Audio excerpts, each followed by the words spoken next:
Well, Gurudeva's teachings on Lord Ganesha are very insightful. And as you know from other talks, most teachers, when they start talking about the chakras, what are we talking about?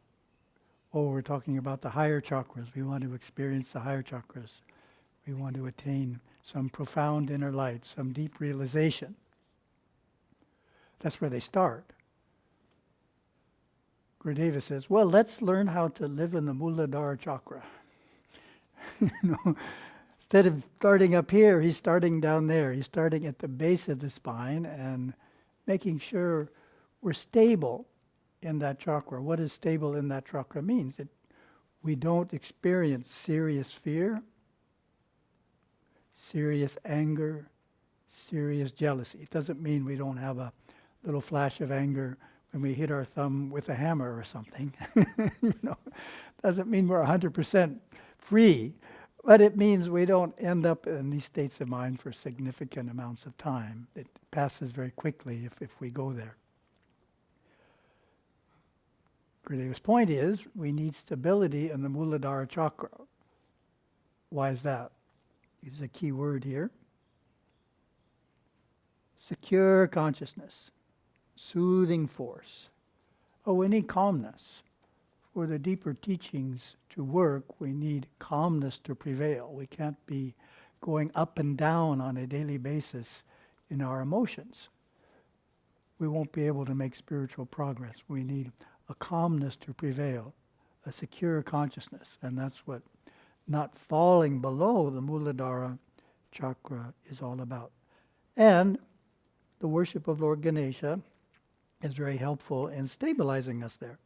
So obviously if we have challenges with significant jealousy, fear, or anger, then we should focus more on worshiping Lord Ganesha.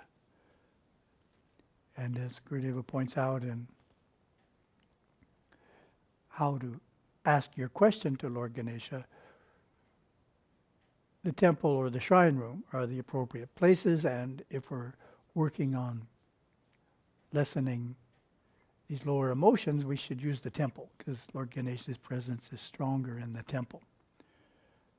If we're doing well at the temple, we're able to feel Ganesha when we're going to the temple, then when we worship Ganesha in the shrine room, that's effective as well.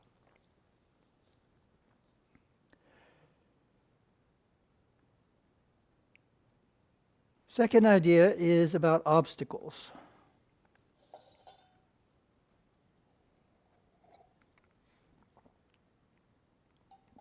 If I ask the question, is Lord Ganesha the remover of obstacles? It's a trick question. You're not supposed to say yes.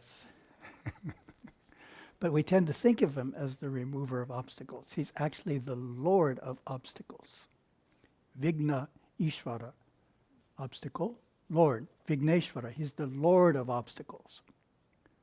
Well, what's the difference between the Lord of obstacles and the remover of obstacles? Well, to understand it, the example I always use is a small child. Mother's at home taking care of the small child. Let's say the child is 2. The mother is the Lord of obstacles in this case. Where is most of the effort? In placing obstacles, right? We have to put something over the power circuit, power outlet on the wall so the finger doesn't go in. We have to make sure the stairs can't be fallen down. By putting a blockage in front of the stairs, we have to make sure about this and that. Or we've put a lot of obstacles in the child's way. We've placed obstacles to keep the child from going a certain direction. So Ganesha does that too. And we need to be open to that. That's Gurudeva's point. This Lord of obstacles prevents us from hurting ourselves through living under an incomplete concept, or making a request unneeded, or beginning an endeavor not well thought out. Therefore, Ganesha can place an obstacle in those instances so that we don't go that direction unnecessarily, if one of those conditions is in place. We really haven't thought it through. It's not really the best choice, etc. An obstacle is placed. And of course, the more common one, an obstacle can be removed. Another common misunderstanding of Lord Ganesha and obstacles is, I've thought this all through, it's a major decision, I'm embarking on it, and I hit a major obstacle. Must be the wrong thing to do. Ganesha must be putting an obstacle in my path. Well, that may not be the case. May not be the case. The more complicated a project is, the more obstacles you will encounter. It's the nature of complexity. Iravan Temple. We've been carving since 1990, so that's 27 years. We have maybe 5 years more to go. 32 years. Have we ever had an obstacle? What about when the barge got stuck in the middle of the ocean on a sunken submarine, right? It was a submarine, I think. Our barge got stuck on a sunken submarine. The cargo had to be rescued. Is that a sign we shouldn't be doing the temple? No, it's a sign that shipping is dangerous. And there was another time we sent in a group of Silpis, as in our normal way, into the consulate in Chennai, and the visas were refused. So did we give up? No, we hired one of the best immigration attorneys in Washington, D.C. to sort it out. And it took a number of months of hard effort and working closely with her to figure out what was going on and to reapply and finally get it approved. So we didn't give up just because we hit a major obstacle.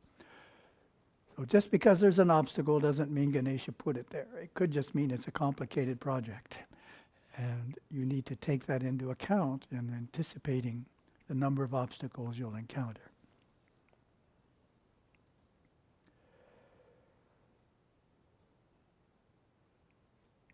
One of the beauties of Gurudeva's teachings is they're very abstract, but they're also very practical. And in this case, Gurudeva says, if you have a question for Lord Ganesha, you hold his image in your mind, look into his eyes, and speak your questions and problems into his right ear. That's pretty specific, right? Not the left ear, not to his face. Speak it into his right ear, holding the image in your mind. Very specific practice, and clearly Gurudeva found this to work, to be so specific in his approach. And then the second part of it is the answer is indirect. Ganesha's not going to speak back into your right ear.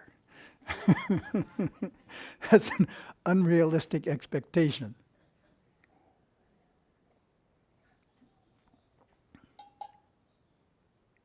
No one's going to come up to you and say, Ganesha told me this. I'm supposed to deliver the message to you. It's indirect, meaning someone may say something unusual, which catalyzes an idea in your mind. Something unusual may happen. If you believe in signs, lizards chirp, things like that, at certain psychological moments, not at other moments. There's a whole book on how to interpret the movements and chirps of lizards. It's a very detailed study. Oh, different signs can occur. People can say things that just seem to be talking to you in a specific way. And in that way, in an indirect way, you can get an answer from Lord Ganesha. Well, thank you very much. Have a wonderful day.